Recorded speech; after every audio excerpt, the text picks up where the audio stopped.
નમસ્કાર મિત્રો, મારી યુટ્યુબ ચેનલ પર આપનું હાર્દિક સ્વાગત છે। આજના તાજા સમાચાર। આવતીકાલથી ગુજરાતીઓને ફરી ઠંડી ધ્રુજાવશે। 6 થી 9 જાન્યુઆરી દરમિયાન તાપમાન ગગડશે। હવામાન વિભાગની મોટી આગાહી, આવતીકાલથી ઠંડીનો પારો ઊંચો જશે। ચાઇનીઝ દોરીથી સાવધાન, ઉત્તરાયણ પહેલા બાઇક ચાલક યુવકનું ગળું કપાયું।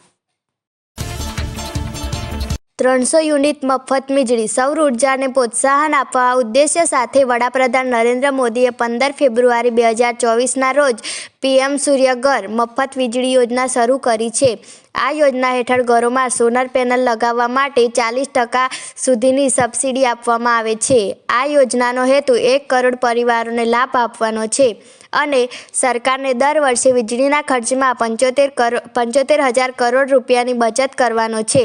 આ યોજનાનો સૌથી મોટો ફાયદો મફત વીજળી છે। સોલર પેનલથી વીજળીનું બિલ ઓછું આવશે અથવા બિલ આવશે જ નહીં। અમદાવાદના ગીતા મંદિર બસ સ્ટેન્ડ પાસે કિન્નર અને ફેરિયાઓ વચ્ચે મોટી બબાલ, નજીવી બાબતે મામલો બીગાડ્યો। સુરત પોલીસે છેડતી કરનાર નરાધમનું જાહેરમાં કાઢ્યું સરઘસ, ભણાવ્યો કાયદાનો પાઠ। જો મિત્રો અમારી ચેનલ પર તમે નવા હોય તો અમારી ચેનલને સબસ્ક્રાઈબ જરૂરથી કરજો।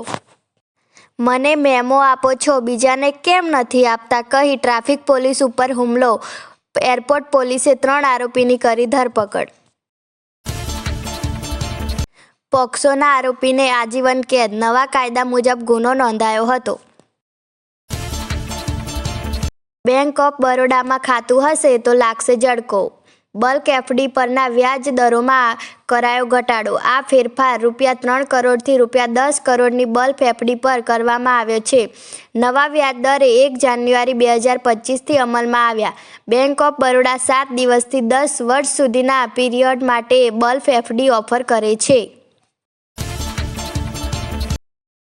આયુષ્માન કાર્ડને લઈ નંબર જાહેર, આરોગ્ય વિભાગ દ્વારા પ્રધાનમંત્રી જન આરોગ્ય યોજના હેઠળ સારવારમાં મુકેલી માટે નંબર જાહેર કરવામાં આવ્યો હતો, જેમાં દર્દીઓ સારવારમાં મુશ્કેલી જણાય તો વિગતો નંબર પર મોકલી શકે તેના માટે એક નંબર જાહેર કરવામાં આવ્યો હતો, જેની જાણકારી આરોગ્ય મંત્રી ઋષિકેશ પટેલ ટ્વીટ કરી આપી હતી, જેમાં મુશ્કેલી અંગે લેખિતમાં 92 27 72 305 પર વોટ્સએપ નંબર પર સંપર્ક કરી જણાવી શકાશે।